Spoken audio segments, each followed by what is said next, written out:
Hey, this is Mark with Mountain Venture, and today I'm going to give you my 4 tips for hiking the JMT during a high snow year.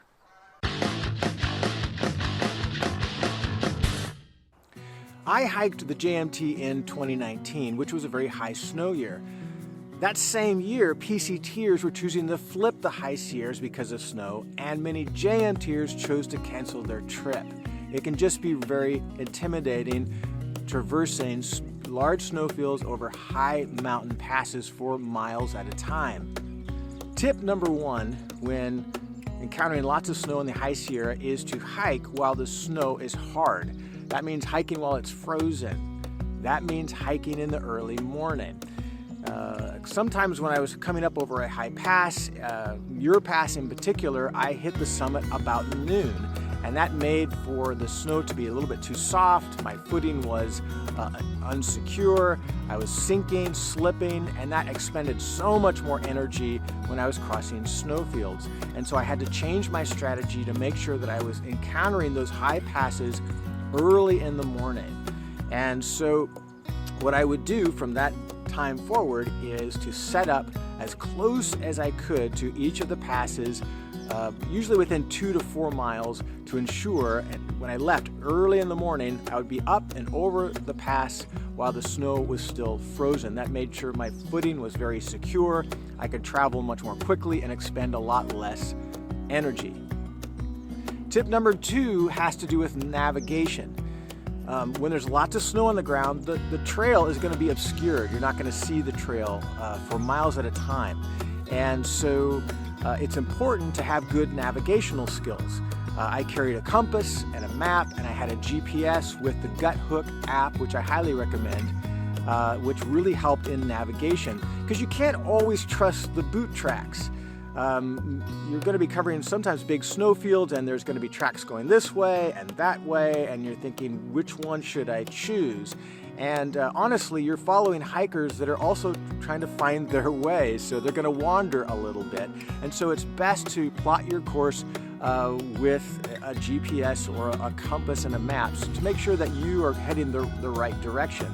Once you get up in the higher elevations and you're up over a snow pass, there usually solidifies a single route. You're going to have a pretty solid, clearly marked boot tracks the closer you get to the passes. But even then, it's important to know which boot track you should follow, because at times I found myself following a boot track that just didn't lead where I thought it was going to go.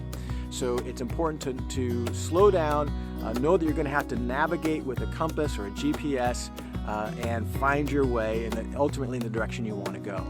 Tip number 3 has to do with equipment. A key piece of equipment for navigating snowfields when they're frozen is microspikes.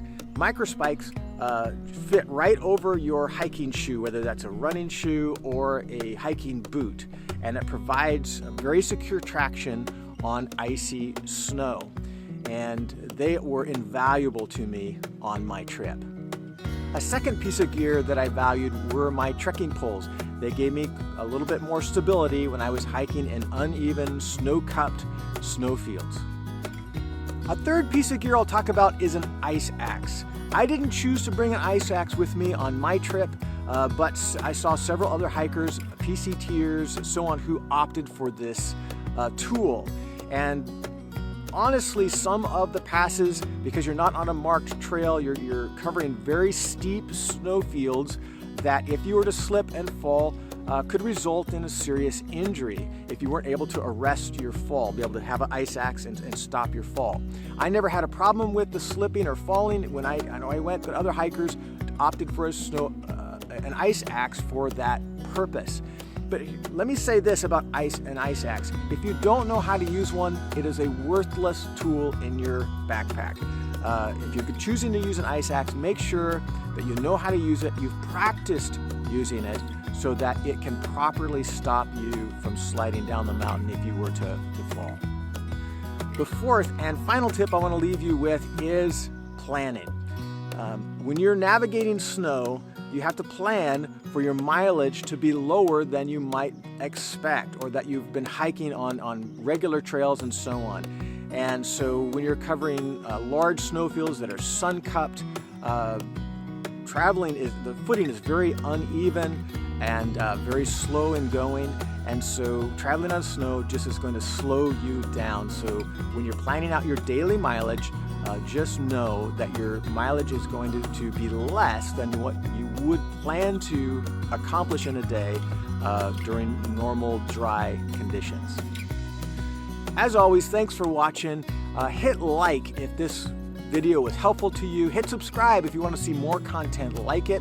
And I encourage you, if you have your own experiences and tips and advice for someone traveling the High Sierra during a high snow year, leave those in the comments below.